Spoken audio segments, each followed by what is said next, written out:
Bon, salut les amis, on se retrouve aujourd'hui là pour une petite vidéo tuto. Je vais essayer de vous expliquer comme je peux comment passer votre NASA Lite en NASA V2. Voilà, il y a deux trois déjà petits tutos écrits, manuscrits qui traînent sur la toile, mais bon, je me suis dit qu'une petite vidéo en français, ça pourrait toujours aider. Donc du coup, pour ce faire, vous allez dans la description, je vais mettre un petit lien pour télécharger ceci là. C'est le fameux petit logiciel qui va bien. Si vous l'ouvrez, vous constatez qu'il y a déjà une explication plus que facile, hein, sincèrement, c'est pas compliqué, qui vous demande concrètement de connecter votre NASA, de mettre en route l'assistant.1. Vous allez voir que si votre compte est connecté, si votre adresse mail est rentrée, il va vous proposer l'upgrade.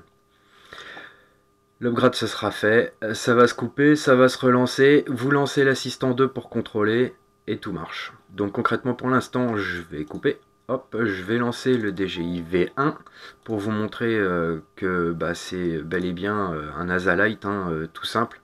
Voilà, je vais connecter le NASA, je vais le tourner d'un quart, j'espère pas déranger la vidéo. Hop, je connecte, je me branche ma lipo. Hop là. Donc là en bas, on voit bien que c'est connecté. Hein. Hop. Maintenant, je vais dans les infos. Voilà. Le software info. On est bien en point 1. En upgrade, le firmware, on est bien en point 1. Donc c'est bien la NASA Lite. Tout ce qu'il y a de plus basique. Donc voilà, maintenant, une fois que le contrôle est fait, on va fermer ça. On débranche.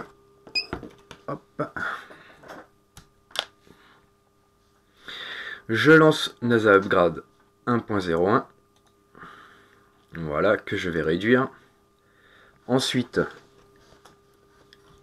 je remets en route le NASA. Hop.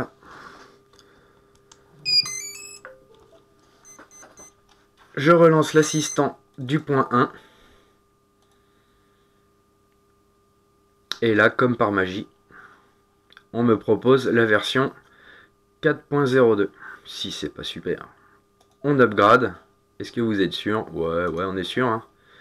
Ça se déconnecte, ça sauvegarde.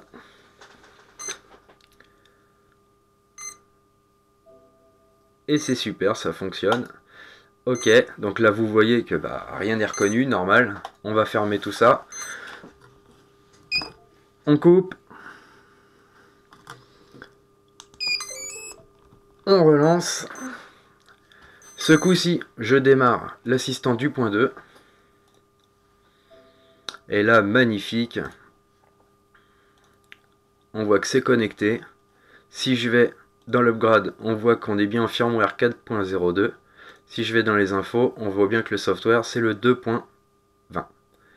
Donc, voilà. Voilà la marche à suivre qu'il faut pour passer un NASA Lite à 129 €. Le passer à un V2 qui est bien plus cher que ça. Là vous constatez que c'est un NASA Lite tout simple, hein, j'ai pas de GPS, rien du tout. J'ai fait la même modification sur un autre NASA que j'ai en ma possession qui a lui un GPS, tout s'est passé comme une lettre à la poste, bref, merveilleux. Un grand merci aux développeurs. Dans la description vous verrez que j'ai mis un lien sur le premier tuto que j'ai trouvé. Il y a un petit lien pour faire une donation, étant donné l'économie que cette personne nous a apporté, je vous conseille de lui laisser un petit billet, sincèrement, ça vaut vraiment le coup. Voilà, j'espère que ce petit tuto vous a plu. Si ça vous plaît, laissez un petit pouce, mettez un petit commentaire dans la description, et dès que je bricolerai quelque chose, je vous referai la même chose. Voilà, amusez-vous bien et passez de bonnes fêtes.